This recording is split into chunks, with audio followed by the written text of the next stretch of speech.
Hello everyone, welcome to today's story where trust is a dangerous game and betrayal can come from the most unexpected places. James, in a race against time to find Diep, has one problem he never saw coming: his own secretary. Once a trusted ally, she has been secretly bought off by John, and now her every move is a calculated step in a dangerous game of deception. As James closes in on the truth, he realizes the one person he relied on has been working against him all along. With the stakes higher than ever, can James still trust anyone in his inner circle? Or is he alone in the fight for Diep's safety? If you want to find out what happens next, make sure to hit the subscribe button and turn on the notification bell so you don't miss any twists and turns in this thrilling tale. The morning mist lingers, curling around the edges of the city like an old, familiar secret. James walks with urgency, his footsteps steady against the silence, though his mind races ahead, already consumed by the high-stakes meeting that awaits him. But then, something shifts in the air. An unnatural stillness, a figure lying motionless on the pavement. James halts, his heart skips a beat, and instinctively he rushes toward the figure. Kneeling beside the body, he places a hand over the man's chest. His pulse is faint, yet steady. For a moment, the world narrows to just this: a life hanging in the balance, a question unanswered. A wave of relief washes over James, but it's fleeting. His gaze drifts upward, his thoughts immediately shifting to the task at hand. "We need to find out what's happening here," he mutters, his voice tight with purpose. The scene shifts. The camera cuts to a cold, sterile meeting room. Papers and files clutter the table, evidence of the ongoing investigation into a dangerous drug operation. James stands at the head of the table, his presence commanding. "We've apprehended 2 individuals, but the mastermind, John, remains elusive," he says, eyes narrowing in determination. His words are met with suggestions from his team. "Let's storm his house, catch him by surprise." The proposal hangs in the air, a quick decision born out of frustration. But even as James considers the options laid before him, his mind drifts back to the man he found, unseen, unnoticed, and to the deeper feeling of unease that has begun to settle within him. The hum of the air conditioning fills the room as James watches his colleagues debate strategies. The air is thick with urgency, yet a quiet tension rests on his shoulders. He's been at the helm of many operations, but something about today feels different. The weight of the decisions ahead presses against him like a tangible force. A map of the city is spread before them. The marked locations of John's hideouts are circled in red. "We already have enough evidence. Let's storm his house and catch him off guard," one of the men suggests. The proposal is met with a quick murmur of agreement, but James remains silent for a long moment. His eyes scan the map, but his thoughts are elsewhere. He imagines the chaos of a raid, the risks, the uncertainties, and the faces of those he'd be putting in danger. He knows the plan could work, but there's something gnawing at him. His instinct tells him to be cautious, to think beyond the immediate victory. "I think we should hold off," James finally says, his voice steady. "There's another angle we haven't considered." He leans forward, eyes never leaving the map. "We know they've been logging in the mountainous areas.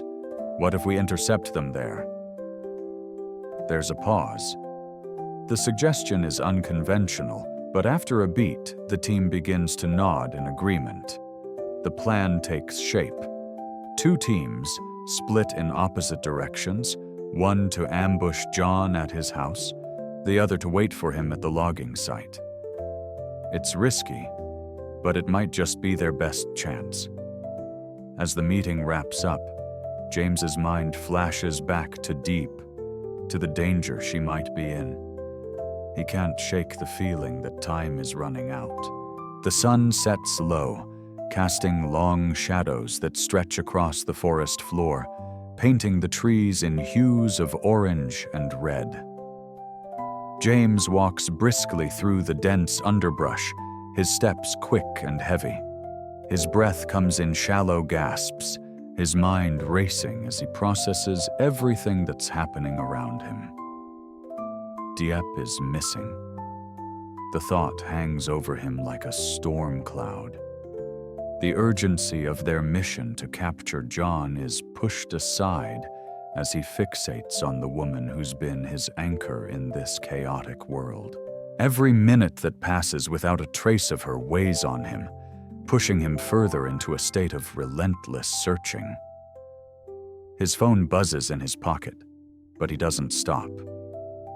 He ignores it, the message unread, because there is only one thing he cares about now. Diep, he mutters under his breath, like a prayer. He can't afford to lose her. Not like this. As he moves deeper into the forest, the sounds of the world around him seem to fade. His mind drifts back to his mother, her condition growing worse by the day. The thought of her, frail and vulnerable, gnaws at him. James knows that he should be there with her, but he can't leave until he finds Diep. She's the only thing that matters now, the only thing that keeps him grounded. A rustle in the trees brings him back to the present. His eyes snap to the source of the sound, every nerve on high alert. There's nothing there, just the wind whispering through the branches. But for a moment, it feels like something is watching him. The sensation is fleeting, but it unsettles him nonetheless. His phone buzzes again. He pauses, pulling it from his pocket. A message. He opens it, reads it quickly, and his heart sinks. Diep is still out there, alone. The forest grows darker with each passing minute, the shadows deepening as if the world itself is closing in on James. His heartbeat quickens, but the rhythmic pounding of his chest is drowned out by the thoughts racing in his mind. Diep, his mother, John. He feels like he's on the edge of something he can't control, and the uncertainty makes his stomach twist. Every step feels heavier now, as if the weight of the world is pressing down on him. He pushes through, despite the exhaustion pulling at his limbs, despite the nagging doubt that clings to the edges of his thoughts. He can't stop. He won't. Not until he finds Diep, not until he brings her back. Suddenly, a wave of dizziness washes over him. His vision blurs for a moment and he falters, bracing himself against a nearby tree. His breath hitches, a sharp pain threading through his chest. Something's wrong. The dizziness returns, stronger this time, and he stumbles. Panic claws at his throat. What's happening? He whispers to himself. But as the truth settles in, he knows exactly what's happening. His phone buzzes again, but this time, it's not a message. It's a call. His hand trembles as he answers. James. The voice on the other end is familiar, but distant, cold. It's his secretary. Something's wrong, James says, his voice strained. He can feel his body betraying him, the poison in his veins taking hold. James, the voice says again, sounding almost apologetic. I didn't want it to be like this. James's heart sinks. His secretary, the person he had trusted, had betrayed him. And for what? Money? Power? Or something darker? His vision fades again, and his knees buckle beneath him. He can barely keep himself upright, but he forces the words out through clenched teeth. "John, don't worry about him. Just take care of yourself," the voice says, and the line goes dead. James slumps against the tree, a bitter taste in his mouth. His thoughts swirl, a whirlwind of betrayal and fear. As he closes his eyes, the last thing he thinks of is Diep. The sound of birds calling out into the distance fills the stillness, but it does nothing to ease the growing dread in James's chest. His body, weakened by the poison, lurches with each step he takes. His mind is foggy, consumed by thoughts of Diep and the sharp sting of betrayal from someone he had trusted. The warmth of the forest now feels suffocating, the air thick with an invisible weight that seems to push against him from all sides. He stumbles forward, barely keeping himself upright, his hand reaching for a tree to steady himself. His breathing comes in short, sharp bursts, but it does nothing to slow the dizziness. The world feels as if it's slipping away from him, just like Diep. He's losing both the fight for her safety and his own life. Another rustle in the bushes. James's heart races. His senses, dulled by the poison, barely register the movement. His eyes scan the shadows but see nothing. Still, he can't shake the feeling that he's being watched, that someone is out there, just out of reach. His phone buzzes again, but this time it's a text from Cho, his colleague. The message is brief. "We haven't found anything yet. Keep searching." James clenches his fists, frustration building within him. The more time they waste, the further Diep slips away from him. His mother's condition, his betrayal, the search, everything is closing in. He's fighting a battle on all fronts, and he feels himself growing weaker by the second. Despite it all, James pushes on. He forces himself to his feet, the poison coursing through his veins, but determination burning in his eyes. He has to find Diep. He has to make sure she's okay. There's a faint rustle nearby, and then a voice. It's faint but familiar. "James." It's Cho, but his voice sounds strained. He's followed James's trail, his concern written in his voice. "We have to find Diep, James. Now." James nods, though his vision is clouded, the poison dulling his senses. He can barely hear Cho over the sound of his own blood rushing in his ears, but one thing is clear: he's not alone in this fight. Not anymore. The forest is suffocating, a labyrinth of shadows and uncertain paths. James's legs tremble beneath him as he walks, each step a battle against his weakening body. His breath comes in ragged gasps, but the burning desire to find Diep pushes him forward, despite the pain that racks his chest. Every heartbeat feels like an echo, reverberating through his body with a sense of impending doom. The distant call of birds and the whisper of the wind do little to comfort him. His thoughts are consumed by Diep, by the sense of loss that threatens to overtake him. He can't bear the thought of losing her. He won't let it happen.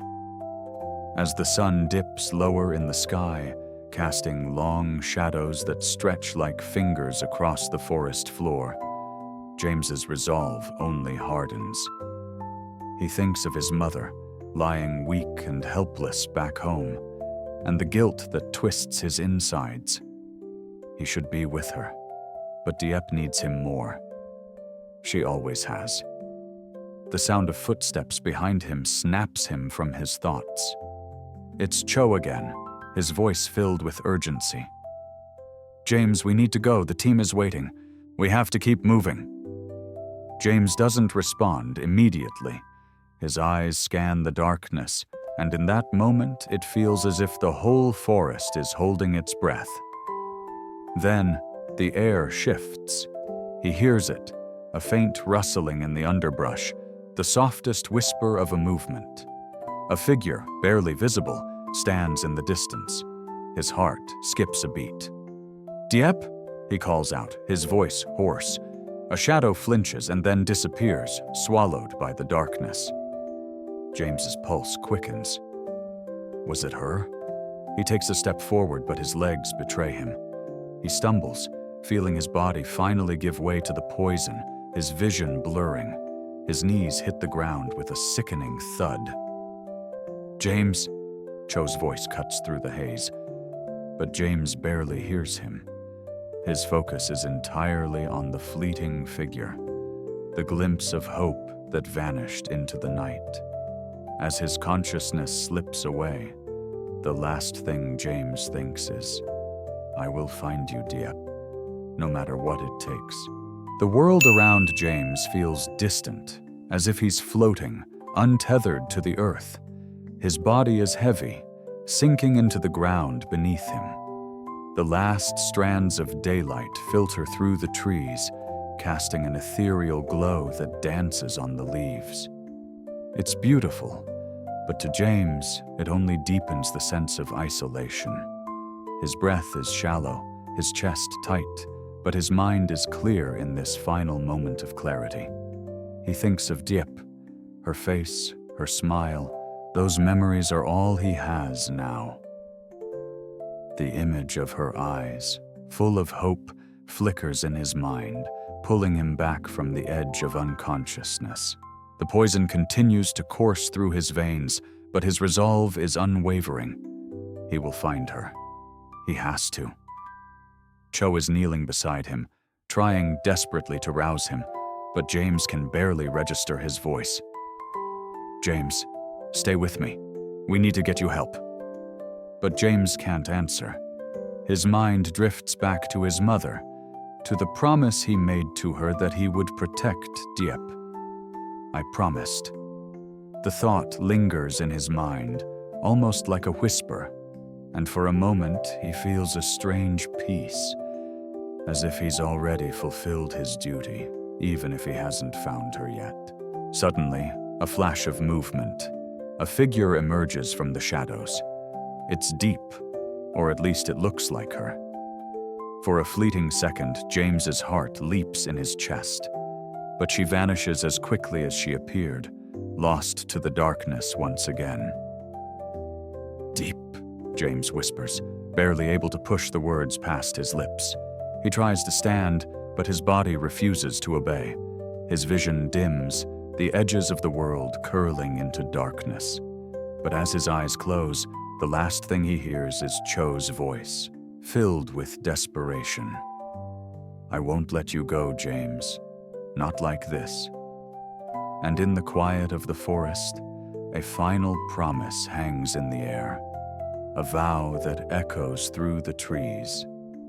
"I will find you, Diep, no matter the cost."